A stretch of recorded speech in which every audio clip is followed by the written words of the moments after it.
Praise the Lord. மத்தேயு எழுதின சுவிசேஷம் 24ஆம் அதிகாரம். இயேசு தேவாலயத்தை விட்டு புறப்பட்டு போகையில் அவருடைய சீஷர்கள் தேவாலயத்தின் கட்டடங்களை அவருக்கு காண்பிக்க அவரிடத்தில் வந்தார்கள். இயேசு அவர்களை நோக்கி, இவைகளை எல்லாம் பார்க்கிறீர்களே, இவ்விடத்தில் ஒரு கல்லின் மேல் ஒரு கல் இராதபடிக்கு எல்லாம் இடிக்கப்பட்டு போகும் என்று மெய்யாகவே உங்களுக்கு சொல்லுகிறேன் என்றார். பின்பு அவர் ஒலிவ மலையின் மேல் உட்கார்ந்திருக்கையில் சீஷர்கள் அவரிடத்தில் தனித்து வந்து, இவைகள் எப்பொழுது சம்பவிக்கும்? உம்முடைய வருகைக்கும் உலகத்தின் முடிவுக்கும் அடையாளம் என்ன? எங்களுக்கு சொல்ல வேண்டும் என்றார்கள். இயேசு அவர்களுக்கு பிரதியுத்தரமாக, ஒருவனும் உங்களை வஞ்சியாதபடிக்கு எச்சரிக்கையாயிருங்கள். ஏனெனில் அநேகர் வந்து என் நாமத்தை தரித்து கொண்டு நானே கிறிஸ்து என்று சொல்லி அநேகரை வஞ்சிப்பார்கள். யுத்தங்களின் செய்திகளையும் கேள்விப்படுவீர்கள். கலங்காதபடி எச்சரிக்கையாயிருங்கள். இவைகளெல்லாம் சம்பவிக்க வேண்டியதே, ஆனாலும் முடிவு உடனே வராது. ஜனத்துக்கு விரோதமாய் ஜனமும் ராஜ்யத்துக்கு விரோதமாய் ராஜ்யமும் எழும்பும். பஞ்சங்களும் கொள்ளை நோய்களும் பூமி அதிர்ச்சிகளும் பல இடங்களில் உண்டாகும்.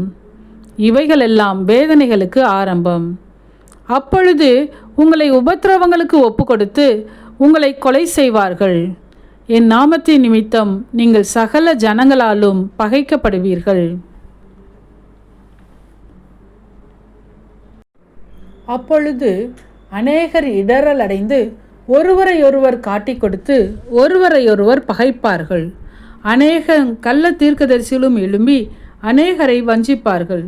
அக்கிரமம் மிகுதியாவதினால் அநேகருடைய அன்பு தணிந்து போம். முடிவு பரியந்தம் நிலை நிற்பவனே ரட்சிக்கப்படுவான். ராஜ்யத்தினுடைய இந்த சுவிசேஷம் பூலேகம் எங்குமுள்ள சகல ஜாதிகளுக்கும் சாட்சியாக பிரசங்கிக்கப்படும். அப்பொழுது முடிவு வரும். மேலும் பாழாக்குகிற அருவருப்பை குறித்து தானியேல் தீர்க்கதரிசி சொல்லியிருக்கிறானே. வாசிக்கிறவன் சிந்திக்க கடவன். நீங்கள் அதை பரிசுத்த ஸ்தலத்தில் நிற்க காணும்போது யூதேயாவில் இருக்கிறவர்கள் மலைகளுக்கு ஓடி போக கடவர்கள். வீட்டின் மேல் இருக்கிறவன் தன் வீட்டிலே எதையாகிலும் எடுப்பதற்கு இறங்காதிருக்க கடவன்.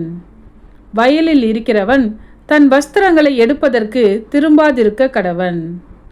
அந்நாட்களிலே கர்ப்பவதிகளுக்கும் பால் கொடுக்கிறவர்களுக்கும் ஐயோ!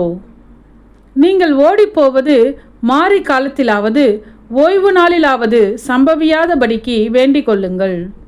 ஏனெனில் உலகம் உண்டானது முதல் இதுவரைக்கும் சம்பவித்திராததும் இனிமேலும் சம்பவியாததுமான மிகுந்த உபத்திரவம் அப்பொழுது உண்டாயிருக்கும். அந்நாட்கள் குறைக்கப்படாதிருந்தால் ஒருவனாகிலும் தப்பி போவதில்லை. தெரிந்து கொள்ளப்பட்டவர்களின் நிமித்தமோ அந்த நாட்கள் குறைக்கப்படும். அப்பொழுது இதோ கிறிஸ்து இங்கே இருக்கிறார், அதோ அங்கே இருக்கிறார் என்று எவனாகிலும் சொன்னால் நம்பாதேயுங்கள். ஏனெனில் கள்ள கிறிஸ்துக்களும் கள்ள தீர்க்கதரிசிகளும் எழும்பி கூடுமானால் தெரிந்து கொள்ளப்பட்டவர்களையும் வஞ்சிக்கத்தக்கதாக பெரிய அடையாளங்களையும் அற்புதங்களையும் செய்வார்கள். இதோ முன்னதாக உங்களுக்கு அறிவித்திருக்கிறேன். ஆகையால் அதோ வனாந்திரத்தில் இருக்கிறார் என்று சொல்வார்களானால் புறப்படாதிருங்கள். இதோ அறை வீட்டிற்குள் இருக்கிறார் என்று சொல்வார்களானால் நம்பாதிருங்கள். மின்னல் கிழக்கிலிருந்து தோன்றி மேற்கு வரைக்கும் பிரகாசிக்கிறது போல மனுஷகுமாரனுடைய வருகையும் இருக்கும். பிணம் எங்கேயோ அங்கே கழுகுகள் வந்து கூடும். அந்நாட்களின் உபத்திரவம் முடிந்தவுடனே சூரியன் அந்தகாரப்படும், சந்திரன் ஒளியை கொடாதிருக்கும், நட்சத்திரங்கள் வானத்திலிருந்து விழும், வானத்தின் சத்துவங்கள் அசைக்கப்படும். அப்பொழுது மனுஷகுமாரனுடைய அடையாளம் வானத்தில் காணப்படும். அப்பொழுது மனுஷகுமாரன் வல்லமையோடும் மிகுந்த மகிமையோடும் வானத்தின் மேகங்கள் மேல் வருகிறதை பூமியிலுள்ள சகல கோத்திரத்தாரும் கண்டு புலம்புவார்கள். வலுவாய் தொனிக்கும் எக்கால சத்தத்தோடே அவர் தமது தூதர்களை அனுப்புவார். அவர்கள் அவரால் தெரிந்து கொள்ளப்பட்டவர்களை வானத்தின் ஒரு முனை முதற்கொண்டு மறுமுனை மட்டும் 4 திசைகளிலும் இருந்து கூட்டி சேர்ப்பார்கள். அத்தி மரத்தினால் ஒரு உவமையை கற்றுக்கொள்ளுங்கள். அதிலே இளங்கிளை தோன்றி துளிர்விடும்போது வசந்த காலம் சமீபமாயிற்று என்று அறிவீர்கள். அப்படியே இவைகள் எல்லாம் நீங்கள் காணும்போது அவர் சமீபமாய் வாசலருகே வந்திருக்கிறார் என்று அறியுங்கள். இவைகளெல்லாம் சம்பவிக்கும் முன்னே இந்த சந்ததி ஒளிந்து போகாதென்று மெய்யாகவே உங்களுக்கு சொல்லுகிறேன். வானமும் பூமியும் ஒளிந்து போம், என் வார்த்தைகளோ ஒளிந்து போவதில்லை.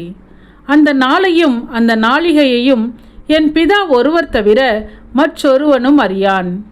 பரலோகத்திலுள்ள தூதர்களும் அறியார்கள். நோவாவின் காலத்தில் எப்படி நடந்ததோ அப்படியே மனுஷகுமாரன் வரும் காலத்திலும் நடக்கும்.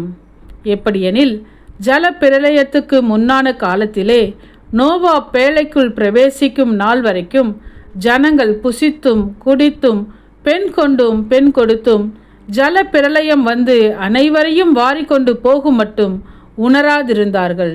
அப்படியே மனுஷகுமாரன் வரும் காலத்திலும் நடக்கும். அப்பொழுது 2 பேர் வயலில் இருப்பார்கள். ஒருவன் ஏற்றுக்கொள்ளப்படுவான், ஒருவன் கைவிடப்படுவான்.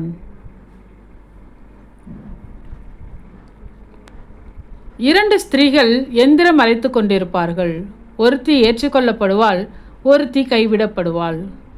உங்கள் ஆண்டவர் இன்ன நாளிகையிலே வருவார் என்று நீங்கள் அறியாதிருக்கிறபடியினால் விழித்திருங்கள். திருடன் இன்ன ஜாமத்தில் வருவான் என்று வீட்டெஜமான் அறிந்திருந்தால் அவன் விழித்திருந்து தன் வீட்டை கன்னமிட ஒட்டான் என்று அறிவீர்கள். நீங்கள் நினையாத நாளிகையிலே மனுஷகுமாரன் வருவார். ஆதலால் நீங்களும் ஆயத்தமாயிருங்கள். ஏற்ற வேளையிலே தன் வேலைக்காரருக்கு போஜனம் கொடுத்து அவர்களை விசாரிக்கும்படி எஜமான் வைத்த உண்மையும் விவேகமும் உள்ள ஊழியக்காரன் யாவன்? எஜமான் வரும்போது அப்படி செய்கிறவனாக காணப்படுகிற ஊழியக்காரனே பாக்கியவான்.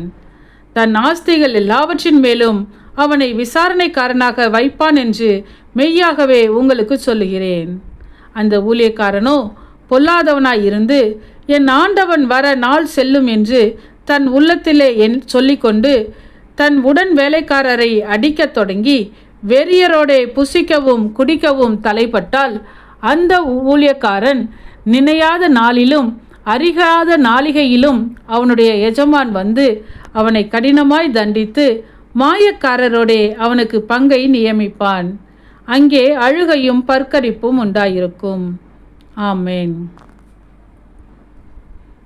சத்தியத்தையும் அறிவீர்கள், சத்தியம் உங்களை விடுதலையாக்கும். இந்த வசனத்தின்படி அநேகர் சத்தியத்தை அறிந்து விடுதலையாக்கப்பட இந்த சேனலை சப்ஸ்கிரைப் செய்து அநேகருக்கு ஷேர் பண்ணுங்கள். கர்த்தருடைய கண்கள் நீதிமான்கள் மேல் நோக்கமாயிருக்கிறது.